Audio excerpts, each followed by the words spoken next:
It's the longest disputed border in the world. Now India and China are at loggerheads again. As the row threatens to escalate, what does this mean for relations between the two?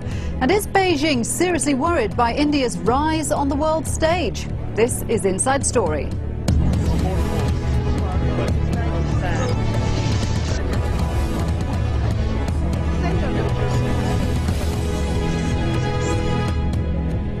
Hello there, I'm Shuli Ghosh. The decades-old row over a disputed border region between India and China is raising its head again. Officials on both sides are trying to play down reports of Chinese incursions and gunfire across the so-called line of actual control. But one thing is certain, India's National Security Council has called a high-level meeting to discuss Beijing. China is widely perceived to be hardening its position over the border issue, and many are wondering what that means for relations between the two countries. Hamish MacDonald has the story. The sun rises over Kashmir. As morning reaches the tops of the Himalayas, in the monasteries they continue their ancient rituals. This is Ladakh, for centuries part of an independent kingdom, now a piece of India. There are obvious cultural connections here with China, but if you believe the latest reports, it's more than just influence that Beijing wants. The Indian military has bolstered its deployment here after the Chinese army allegedly tried to grab land in a series of air and ground incursions.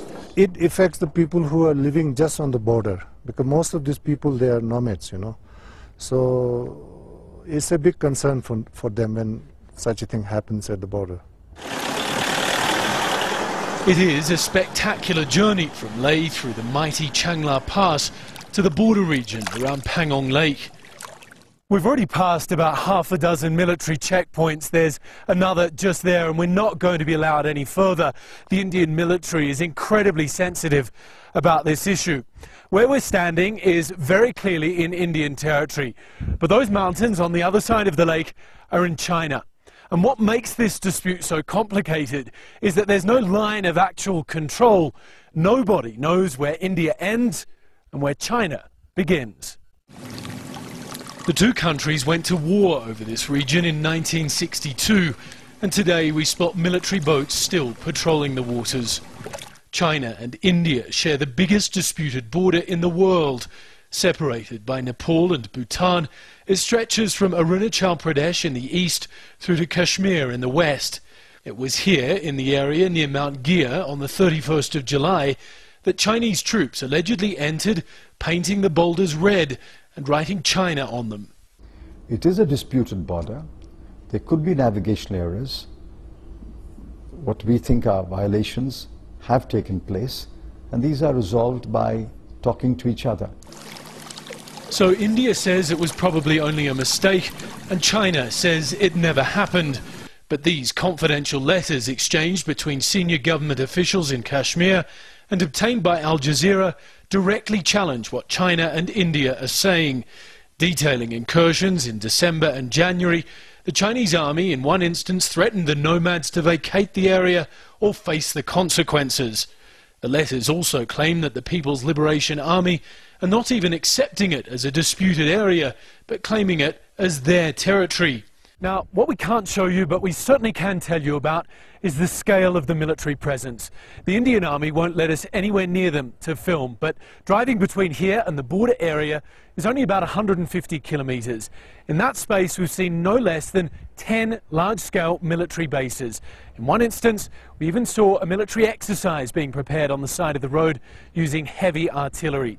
Even though both sides of this border dispute are playing it down, it's very clear that on the Indian side at least, it's being taken very seriously. China and India share the world's highest mountain range.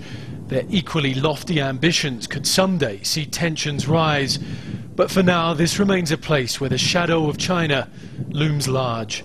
Hamish MacDonald, Al Jazeera, Ladakh, Kashmir.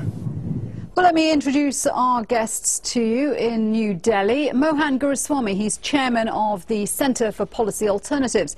In London, we have independent China analyst Andrew Leung.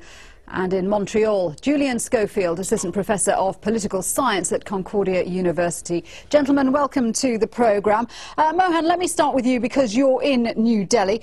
How seriously are people there taking these claims of renewed border hostility from China? Well, you know, there's a lot of writing about it in one or two newspapers and one or two television channels. The government has denied any tension. The government has denied there have been any shooting incidents across the border. And the government has said that there is no cause for concern.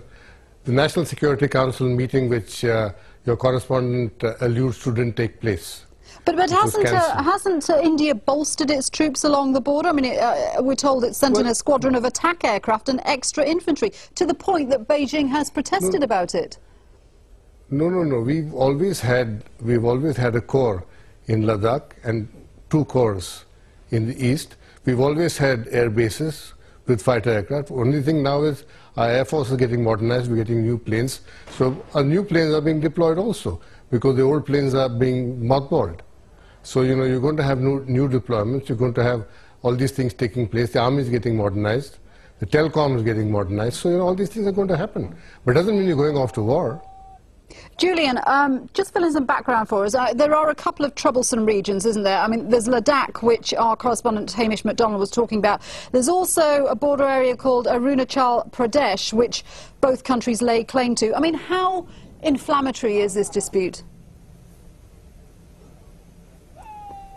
Well, the Chinese claim in the Aksai Chin opposite Ladakh has more or less been satisfied. They acquired the piece of territory even before the 1962 war started. They pushed on to Chushul, where they were defeated by the Indians. So it's very peculiar that China's provoking a redelineation of the border there. The dispute is actually at the NEFA, or Arunachal Pradesh. But China can't hold that piece of real estate because when the winter comes in December, the passes fill in. And the Chinese soldiers have no way of sustaining themselves. So in 1962, they actually withdrew from that area. I frankly can't think of a strategic reason for China to push against India opposite Ladakh, because it's a very difficult terrain, and China historically did not do well against India there in 1962.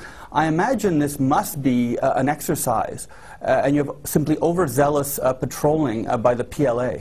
Andrew, what do you make of it? All this talk of Chinese incursions. What's going on here? Well, I think first of all, both China and India have a great deal at stake to cooperate each other rather than confront each other. But on the other hand, there is no doubt some sort of a rivalry. So that's point number one. Point number two, as far as territorial dispute is concerned, it has been on the cards for a long, long time. I mean, that particularly very important province, Arunachal Pradesh, was a subject of negotiation even before the founding of the People's Republic of China. The so-called Mahon Line was never accepted by the Chinese, and also it's not just a question of that particular province. It's not just a question between relations between China and India. It's the question of Tibet, because that province neighbors Tibet, and of course India houses the exiled government from Tibet. And the last thing China wants is to give a degree of legitimacy to the exiled government, which of course recognize this so-called Mahon Line, but also provide a safe haven for separatist activists from Tibet to further ferment the separation to Tibet.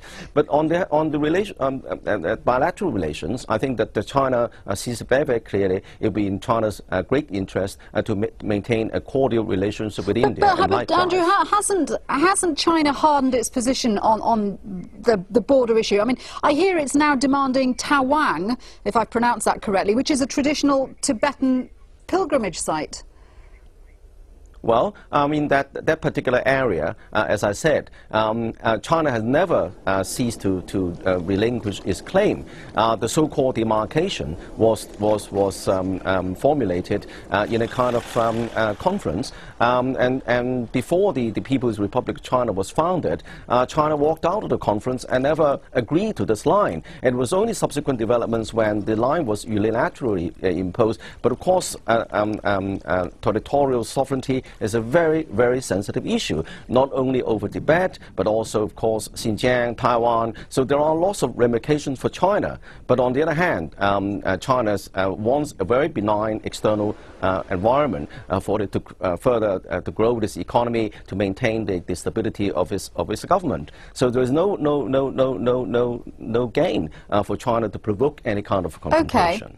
Okay. Well, in fact, China's foreign ministry has suggested that claims of renewed border tensions have been exaggerated by the Indian media. China and India have a consensus on the border issue. Before the border issue is resolved, both sides need to make efforts to maintain peace and stability in the border area. China has always strictly abided by the consensus. We hope the Indian media can do more for mutual understanding between the Chinese and Indian people. But in contrast, the local government in the disputed region of Arunachal Pradesh has urged New Delhi to get tough with Beijing. MP Takam Sanjay said India should be more assertive and make its stand on Arunachal Pradesh very clear to China. New Delhi needs to make a bold statement about Chinese claims. Mohan, I know you said that the national security meeting was cancelled, but it is the case that both sides have always been suspicious about each other's strategic aims. And as Andrew was pointing out, the fact that India's given asylum to the Dalai Lama probably hasn't helped. Well, we gave asylum to Dalai Lama in 1959. That was even before we fought the war. At that time, India and China were very hostile to each other. And, you know, we have a tradition of giving asylum to people who come here. Pakistanis come here, Afghans come here, Burmese come here, Sri Lankans come here. So everybody comes and takes exile and refuge in India. It's something like London, you know. So, you know, we're not going to send the Dalai Lama out because the Chinese are uncomfortable with it 50 years later.